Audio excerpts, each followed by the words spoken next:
नमस्कार मंडळी. पावसाळा म्हटलं की आपल्या आजूबाजूला निसर्ग हिरवागार होतो आणि याच पावसाळ्यात आपल्याला मिळतात काही खास गावठी आणि रानभाज्या ज्या वर्षभर मिळत नाहीत, पण या सीझनमध्ये मात्र त्यांची चव घेण्याची मजाच काही औरच असते. आजची माझी रेसिपी अशाच एका खास पावसाळी रानभाजीची आहे, कंटुरलेची भाजी. आमच्या भागात याला कंटुरले आणि किंवा करटुले असं म्हणतात, पण वेगवेगळ्या भागात या भाजीला वेगवेगळी नावं आहेत. कुठे करटोले, करटुले तर कुठे आणखी वेगळ्या नावाने ही भाजी ओळखली जाते. म्हणून मला नक्की सांगा, तुमच्या भागात या भाजीला काय म्हणतात. कमेंटमध्ये तुमच्या गावाकडचं नावसुद्धा जरूर लिहा. ही एक पारंपरिक पावसाळी रानभाजी आहे आणि आपल्या घरच्या जेवणात बघा अशा हंगामी भाज्यांना एक वेगळंच महत्त्व आहे. त्यामुळे आज आपण ही भाजी अगदी साध्या पद्धतीने बनवणार आहोत, ज्यामुळे तिची नैसर्गिक चव आणि खमंगपणा तसाच टिकून राहील. आणि रेसिपीला सुरुवात करण्याआधी माझं एक छोटंसं किचनचं काम सुरू आहे. बघा, माझा मसाल्याचा डब्बा संपलेला होता, म्हणून आधी मी तो पूर्णपणे स्वच्छ धुवून घेतला आहे. मसाल्याचा डब्बा म्हणजे आपल्या किचनमधली खूप महत्त्वाची गोष्ट. प्रत्येक गृहिणीच्या किचनमध्ये हा असतोच असतो आणि जेवण बनवताना सगळे मसाले एका जागी मिळाले की आपलं काम किती सोपं होतं ना. मी साधारण आठवड्यातून किंवा 2 आठवड्यातून एकदा मसाल्याचा डब्बा स्वच्छ करून पुन्हा भरून घेते. आणि मसाले भरताना मी एक छोटीशी ट्रिक फॉलो करते. बघा, प्रत्येक वाटीच्या खाली मी टिश्यू पेपर ठेवते, त्यामुळे मसाल्याला लागणारं अतिरिक्त मॉइश्चर टिश्यू पेपर हा शोषून घेतो आणि मसाले तुलनेने कोरडे राहायलासुद्धा मदत होते. त्यामुळे मसाले लवकर खराब होऊ नयेत यासाठी ही एक सोपी काळजी घेता येते. तुम्हीही ही ट्रिक वापरून बघा. तर चला आता आपली कंटुरलेची भाजी बनवायला सुरुवात करूया. सर्वात आधी मी कंटुरले स्वच्छ पाण्याने नीट धुवून घेतले आहेत. भाज्या स्वच्छ करताना मी पाण्यामध्ये थोडंसं मीठ घालून त्यात धुवून घेते आणि त्यानंतर स्वच्छ पाण्याने 3-4 वेळा व्यवस्थित धुवून घेते. भाजी स्वच्छ झाल्यानंतर ती बारीकशी कापून घेतली आहे. त्याचबरोबर कांदा, टोमॅटो आणि भरपूर लसूणही चिरून तयार ठेवला आहे. आता कढईमध्ये बघा थोडंसं तेल घेऊया. तेल गरम झाल्यावर त्यामध्ये भरपूर चिरलेला लसूण घालायचा. लसूण थोडासा छान सोनेरीसर होईपर्यंत परतून घ्यायचं आहे. लसूण छान परतलं की त्यामध्ये जिरे घालायचे.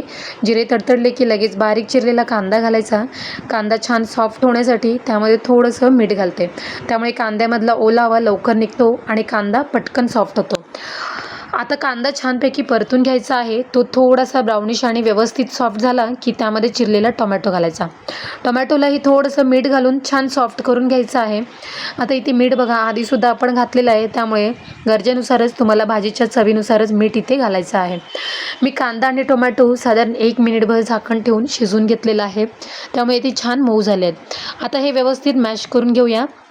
आता यामध्ये आपण अगदीच बेसिक मसाले घालणार आहोत, कारण रानभाजी बनवताना ना माझ्या मते खूप सारा मसाला घालण्याची गरज नसते. मसाल्याचा अतिरेक केला तर त्या भाजीची जी नैसर्गिक चव असते ना तीच कुठेतरी हरवून जाते, असं मला तरी वाटतं.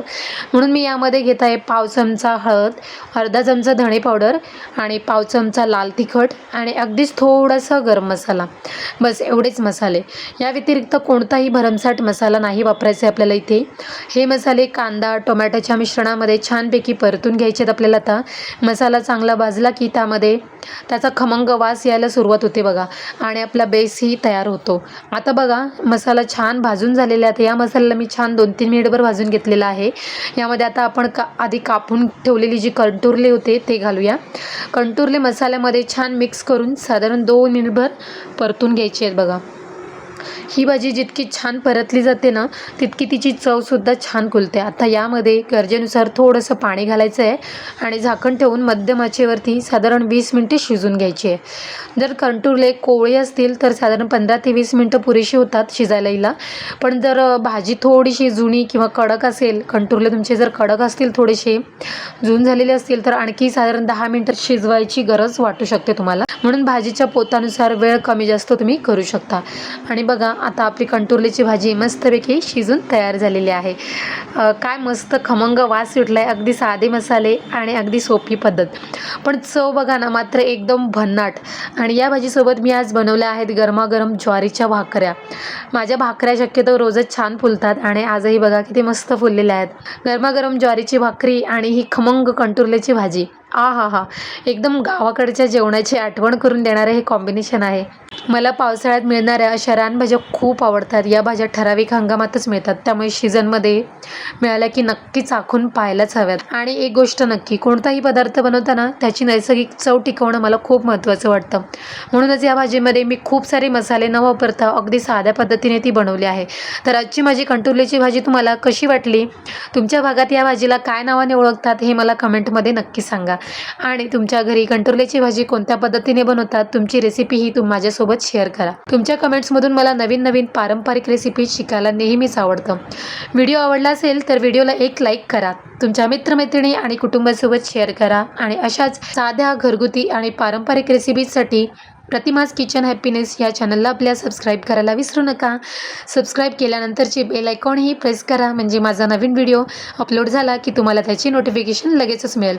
तर आजसाठी एवढं. अशा छान आणि साध्या आणि चविष्ट रेसिपीसोबत पुन्हा भेटूया. तोपर्यंत ही किचन हॅपीनेस अशीच शेअर करत राहा. बाय, टेक केअर आणि एन्जॉय.